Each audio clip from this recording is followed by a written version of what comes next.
Welcome to the Black Entrepreneur Experience podcast. Inside the business, buzz, and brilliance of Black entrepreneurs, here is your host, Dr. Frances Arlene.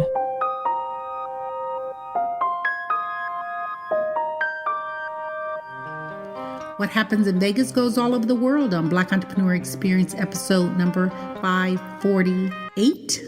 Thank you for joining us as we elevate the Black Entrepreneur Experience by interviewing CEOs, thought leaders, innovative thinkers, and Black entrepreneurs across the globe. I'm your host, Dr. Frances Arlene. If you're building wealth and value from the boardroom to the kitchen table, today's guests bring it all together. Meet LaVaisha Davis, known as the Wealth Architect. She's helping families think beyond income and building lasting legacy. Welcome.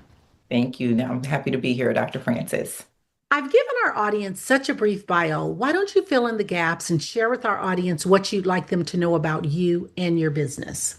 Certainly. So as expressed, I'm LaVaisha Davis. I am founder and principal of LS Advisors, and it's a private wealth management firm dedicated to providing institutional style wealth management services to first generation wealth creators. But those first generation wealth creators are usually very specific. If they are executives that are experiencing high income for the first in their family, navigating complex equity compensations, to business owners or first generation entrepreneurs that have built significant value within their company. And now they're trying to convert that value to long lasting wealth. And we bring the wealth management solution to help both of those type of people achieve their wealth goals. Let's talk about how did you get there? How did you get specifically in that industry? Yes. So I'm here by way of both, I'll just say divine intervention is how I always share it. I was on track to go to college to be a doctor, a medical doctor. In that journey, I was able to meet my lifetime partner, my husband, who had an entrepreneur bug naturally inside of him. And of course, through vision painting, he helped paint this picture, this dream of the life that we were going to live. And it was centered around entrepreneurship. So in his pursuit, I started off as support. But through that journey, it was so much that we didn't know. We also were the first generation, at least within our proximity, trying these new things, taking on different levels of risk. And you just don't know what you don't know. So in my effort to support or fill the gaps of what we didn't know, I wanted to learn those things, which was more the financial side. It was more about the financial management, cash flow management, understanding how to convert that value or that money we were making inside the business into income for us. And from there, I was like, I think there's other entrepreneurs probably struggling with this same dynamic. And I started out just helping entrepreneurs navigate that space.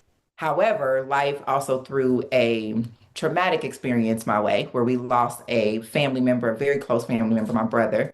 And it just brought devastation, more, not just emotional, but financial as well. And that financial devastation was just a big eye opener for me that there's too many circumstances or situations where families can't support themselves financially, either in traumatic situations or even in good situations, needing to pay for weddings or needing to help someone buy a home or pay for higher education or cultural experiences, all of these things that take resources.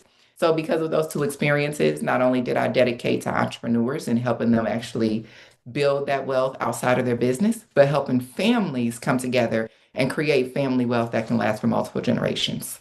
I love that. And sorry for the loss of your brother. Thank you for being so authentic and transparent in that situation.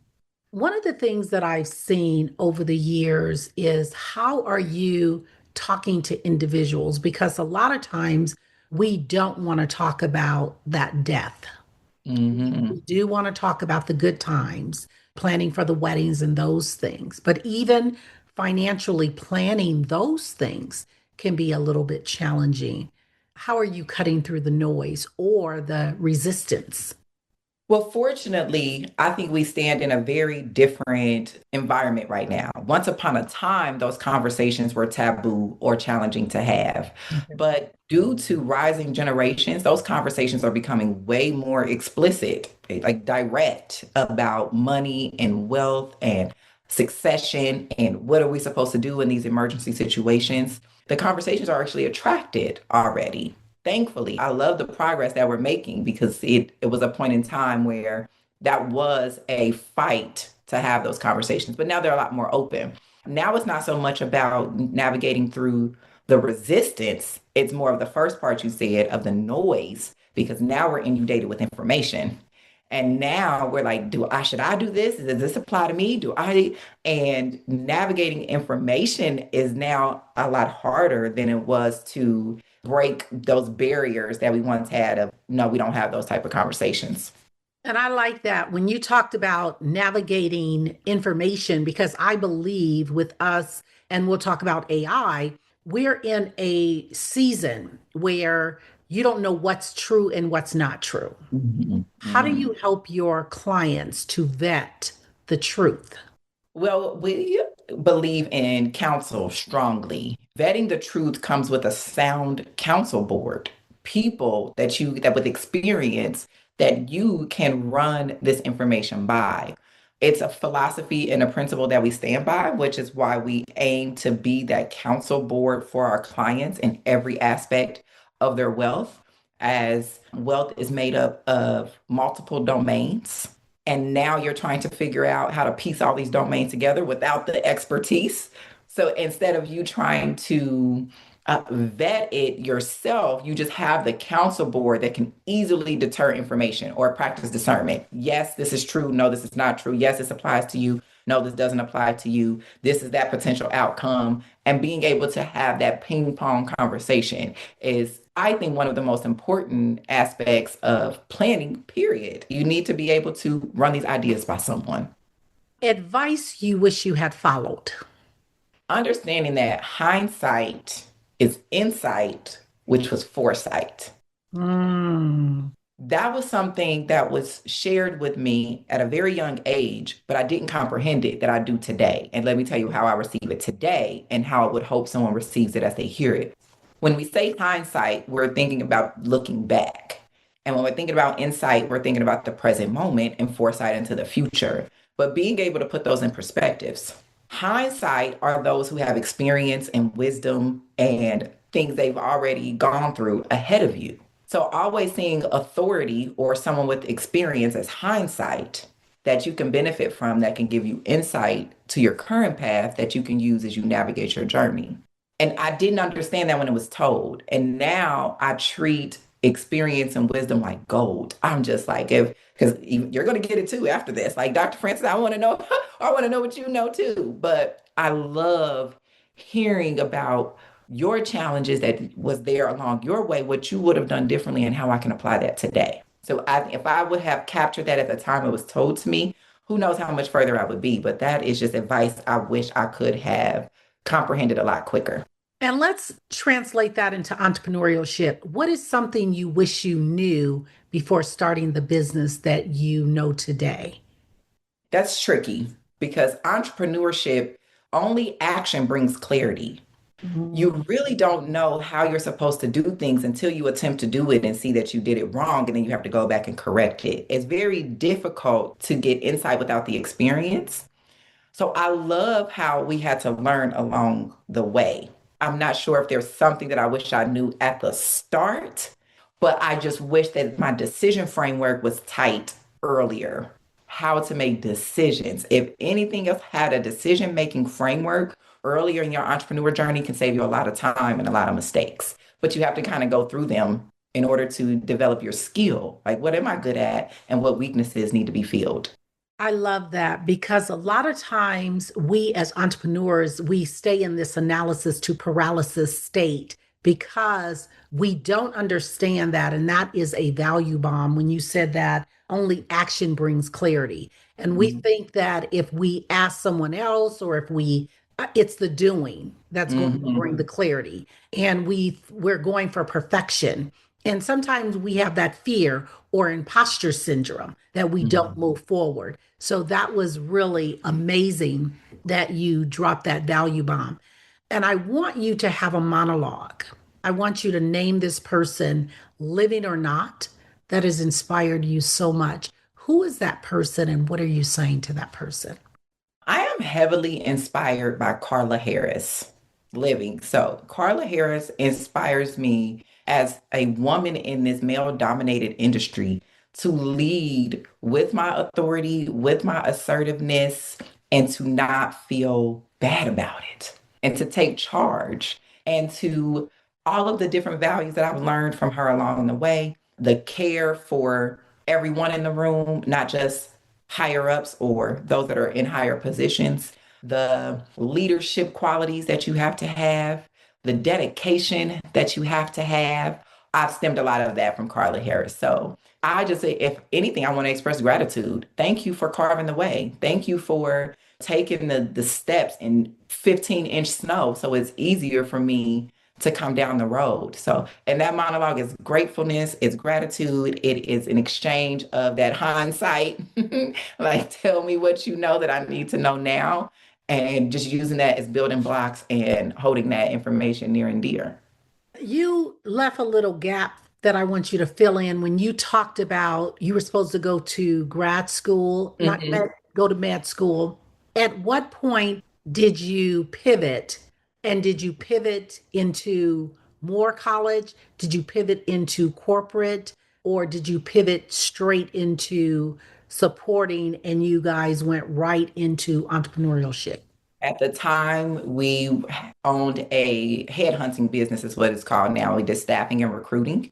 And there was a lot of administrative work at the time. We didn't have AI. So it was a lot of administrative work at the time. So it started out as support in that way. But once I realized the complexities of what we really needed to know, that's why the pivot started to happen. And it just was now, no, I have to be more of an executive role over here, not just an administrative supportive role. So it happened so fast. At least now it seems like it happened so fast. It was like all a blur, and it was over 15 years ago. Now I'm telling my age, but but because of that, it just was like school. Then it was time to register for classes again, and that registration didn't happen at that time. And then it was like, now I'm working more and more in the business. So it was full from college to entrepreneurship. Talk about marriage and entrepreneurship. It's all I know because my business partner in the beginning was always my husband. And then once we realized that family is a business, again, when I started to take on the idea that we have to help more families, once we realized that, oh, marriage and business goes hand in hand. I say all the time, we're not just mom and dad of our children. We are founder and co-founder. We are CEO and CFO, and we have small employees per se that we are trying to help promote and elevate in our family business. And now it's like marriage is not just about our love and connection and our union under God. It's also about our commitment to the succession of the children that we brought into this world. So marriage and business is all I know. I love that. And talk about motherhood and managing a business. I've been very fortunate in that aspect for several reasons. Entrepreneurship started before we had children. So that means even though it was a challenge, we still had a little bit of control. So our children didn't have to go to daycare, and I didn't have to take those sacrifices early as a mother that most mothers are uncomfortable with, like leaving our babies with people and stuff. Like, I didn't have to do that. However, once growth came knocking, and it did require me to make some sacrifices, I was fortunate enough to have made some strides where I could retire my mother and I could get her direct support and nurturing my children and didn't have to bring strangers or outside help or anything like that. So that's why I say it's a divine path, because God has always provided a solution to what it seems like mayhem at the time. So my mother was able to support when I had to take extended trips for traveling for work or just scaling companies, any of that, my mom was able to step in. So, but it bleeds right into our family business concept as well, but it just worked out for the better. So, and now I have four young ladies. They're small, they range in age, but now I have four of them that's like, no, I want to be a CEO, or I want to run a company, or I want to do, and when they have their imaginary play, they're pretending to be me. That's awesome. That is awesome. Talk about your top two influencers in life or business and what lessons do they teach you? A lot of my influence came from close proximity. So I don't have like famous ones when it comes to that. My grandmother was very influential in my life. I spent a lot of time growing up with her, and she had this way. She was a smaller lady, no taller than 5 foot, but she had this big energy that just demanded respect and just attention that I was able to just witness for a long time. So she really influenced me to be able to be assertive. Femininity doesn't always have to come with getting ran over or walked over or anything like that. Like you can lead with power as a woman. But then the other influence really came from my parents because they're from two different sides of the tracks. My mother went to private school. She was just a nice home girl. My father is a different side of that dynamic. And it gave me like this twofold personality where I like to call it a parallelogram. I don't know if you remember geometry. You remember geometry? And the parallelogram, and it's like the square that has a little bit of a lean. That's how I like to describe myself. And all of those influences are what you're seeing today. Being able to lead, being able to relate, being able to navigate motherhood, all of that comes from those two influences. So if I had to list the two most powerful influences, it would be those, the grandmother on my father's side, my father's mother, and then my parents. Awesome. Who is your ideal client? So our ideal client is typically first generation founder of a privately held business. So if you have created a company in substantial value, typically doing like $1 million or more in EBITDA or profit, that is where complexity starts to kick up a bit. Most people don't know when their net worth hits a certain threshold when they need to start adjusting their planning style. A lot of the times they stay in personal finance. We need to get to wealth management. So clients that have that value, that do that type of revenue, that are typically in the highest tax bracket, have valuable estates, have children that they want to receive their assets, have paid an exorbitant amount in taxes, and have no idea how to take that money that they built inside their business out of it, is who we have benefited the most. Awesome. And you have had many success stories. Share and only share what you can share. Share a story that sticks in mind of successful client that you had. Yeah, so particularly when there is executives that's transitioning from high W-2 income into entrepreneurship. And for these particular sets of clients, they're a couple. So they are one still an executive and then one's transitioning into entrepreneurship. And the amount of tax that they have paid over a short period of time, we'll just say 5 years, was well over $1.9 million, well over that. And we were able to put a plan in place that took them from paying over $1.9 million in taxes and saved them over $986,000 in taxes alone that they can now reinvest. So that turned into another $1.6 million back into their wealth that they would have otherwise paid to the government. And it just came from integration of wealth. Many entrepreneurs or high income executives have siloed advisors. They're all working in independent capacities. One may manage your investments. You might have a planning attorney that did your will 5 years ago. You may have a financial advisor or someone who provides you insurance plans, but their capacities are limited because they only know those individual things. Not knowing that when those domains don't collaborate and they don't integrate, it creates gaps and money falls between those gaps, small amounts or large amounts.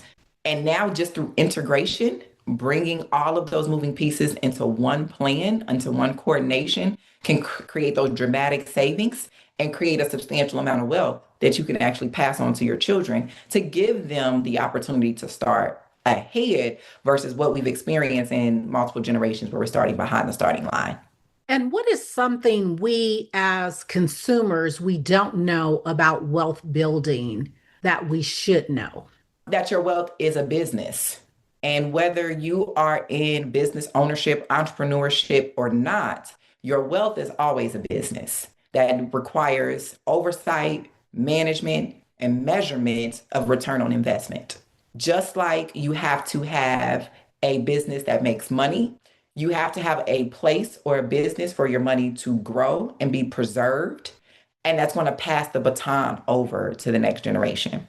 And as long as you don't see your wealth like a business, you will never treat it as such. So you won't bring in the necessary executives. You won't bring in a necessary business plan, an operational plan. You won't do those things because you think it's just personal finance, savings, debt management, income and expenses, when it's really about tax minimization, estate planning, investment management, asset protection. These are all aspects that need to be managed in your wealth business.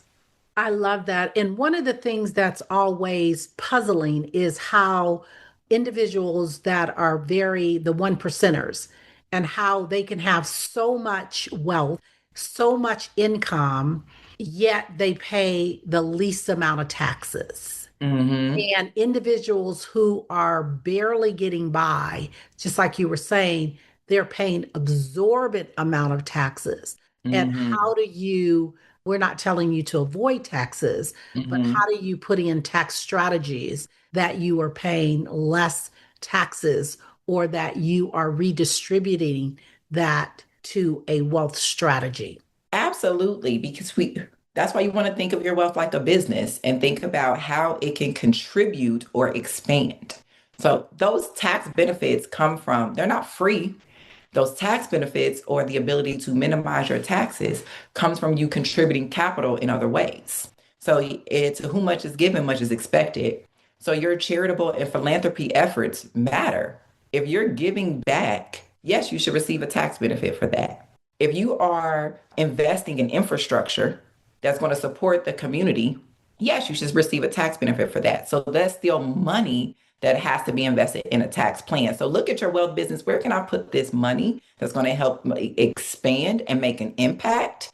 And instead of just giving it to the government, there's always ways like that. But unless you're willing to fund those strategies, there's not very many ways to minimize your taxation. And that's what is challenging when for lower income levels, is because there's not enough money to go around to do that, to be able to pay your day-to-day living expenses and have money to put into these other categories where they can make a big enough difference to minimize your taxes. And that's hard. So that's why families need to come together with resources, and we can go further together. And you speak about 1%, and that 1%, all you have to do is make over $250,000 to be a part of that 1%. It's not limited to just billionaires. There's not very many people that's making just that amount. So it's not a lot to have to be in that 1%. But if you can collaborate resources in your wealth business, just like we do with business partnerships, that gives you more capital to work with, more capital to spread around, more tax benefits to take advantage of. Just like you said, that wealth is a business, marriage is a business, and business is a marriage if you have a Mhm. partnership.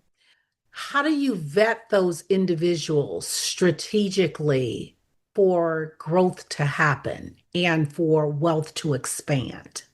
It's more of a tactic because family, one, let's define family. It doesn't have to be by blood affinity.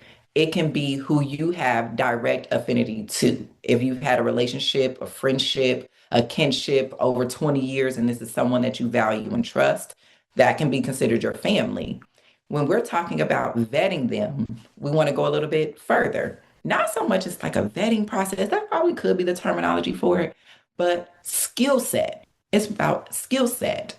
What are you strong at that I'm weak at, or vice versa, that we can now provide balance? And that goes back to my example. My mother, of when I retired her, it wasn't because she was going to lose that income.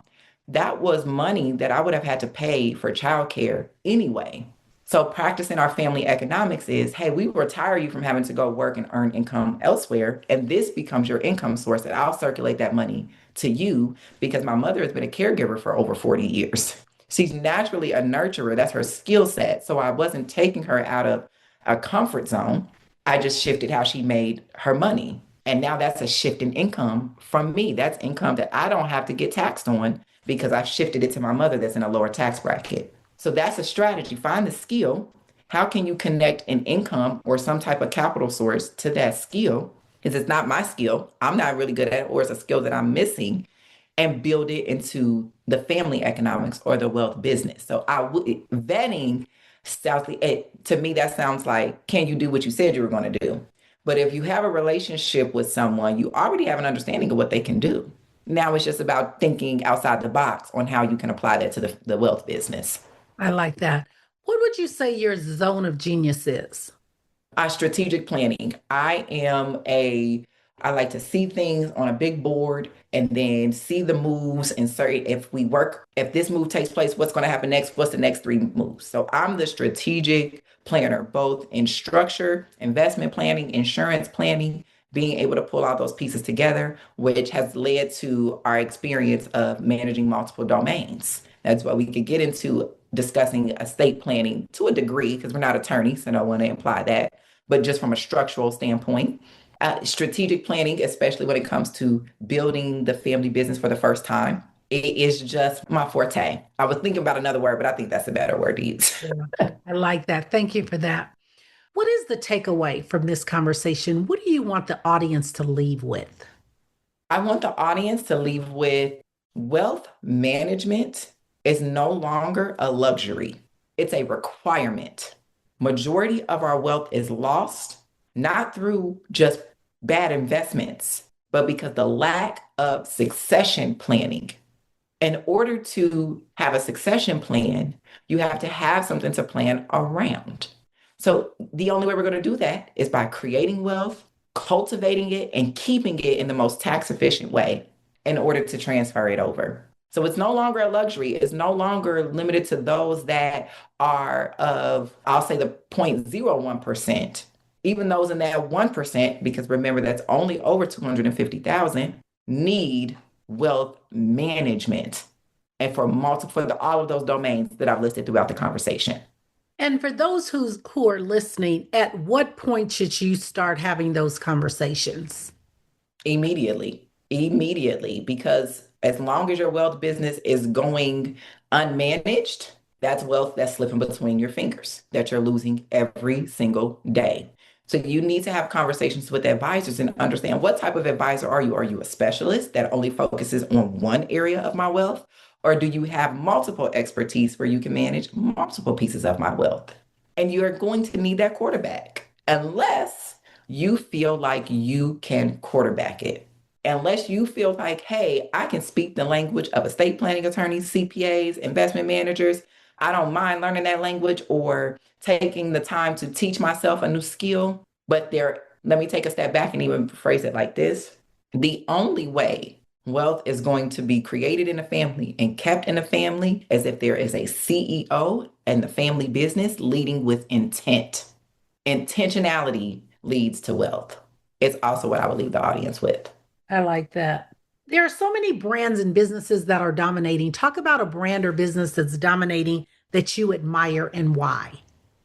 I don't get to see brands dominate enough for one to come to mind, but I do have brands that I admire. Okay. And I'll give a domestic and a global in different cultures. So domestically, I absolutely admire the Luster's Pink Moisturizer.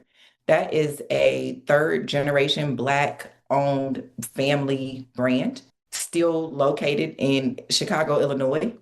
And anytime a family was able to create something and keep it for three generations when majority of wealth is lost in the first generation is admirable. And I can appreciate it and love for that to be more of a topic of conversation. On a broader scale, on a global scale, in a different culture, the Prada family, what they've been able to achieve without selling out, they still are privately owned, is also admirable, because what most people don't realize is this large economy, our GDP, over 70% of it comes from private family owned businesses. And that is who's driving economic movement, economic mobility. So when we are encouraging family enterprise, it's not just because of the blood affinity. It's because that is where wealth is held, maintained, kept, and it's what is able to distribute or at least demonstrate some form of control. And that's what wealth requires, control. So two brands, domestic and global. I admire them for some of the same reasons. So that's to let you know whether you want to support like a Black owned brand that's been around for that long. I still use Lusters to this day. So I admire it both through the product usage and the structure. Thank you for that. If you lost everything and you had to rebuild in 30 days, what industry and why? I would still be in the financial services industry. One is anytime that you're a problem solver, and anytime you're a problem solver that can save someone money or make someone money, you're in a position to be able to start over at any time. So I would still choose financial services. I appreciate that. If you conducted this interview, what is the one question you would have asked yourself? I want you to ask the question and answer it. How do you work with family or build wealth while taking losses? Maybe losses in relationships, maybe financial losses. And my answer to that would be losses are more lessons that are necessary along the journey. And the best thing you can do is rather than let those losses instill fear or make you feel like you have to stop or change or give up on people, creating like this place of refuge that those who are going to have to come the journey after you, if that is your children, if that's your younger siblings, if that is just people that you inspire and influence, giving them a comfort space or a refuge space that they can recover from those losses because losses are inevitable. And most cultures have places of refuge. They don't have to take those losses and wear them on their back. And now they can never recover because, hey, you have a recovery space over here, whether that is, hey, we have money over here for you, or we have a place over here for you to live, or we have counselors here. If something happens to a relationship, we have therapy. Instead of it creating a place of refuge so the losses don't scare you and you can recover from them quicker. I like that. Thank you so much. What was that aha moment that you knew your business was going to be successful? Because you talked about earlier on about the pivot that you Mhm. started in one industry and you made a shift. And even talk about that shift and the pivots. So my aha moment came once I recognized the lack of integration when it came to wealth management and planning. But I got that from someone with hindsight. I was fortunate enough to be a part of a strategic planning team, and I was creating the insurance plans in this group. And they were serving one family. And there was no separation between the professionals. Everyone was in one room showing their solutions and how these solutions needed to work together. And the person that was leading it had been doing this for over 40 years. And I asked, like, how do you coordinate wealth in this manner? And without hesitation, he said, well, do you want to learn this? And I said, yes. Show me everything. And the fact that he took time to show me those things over years, over time, like over a span of time, that was the aha moment for me. Like, oh, I have guidance, I have the drive, I have the skill. Oh, this is going to work.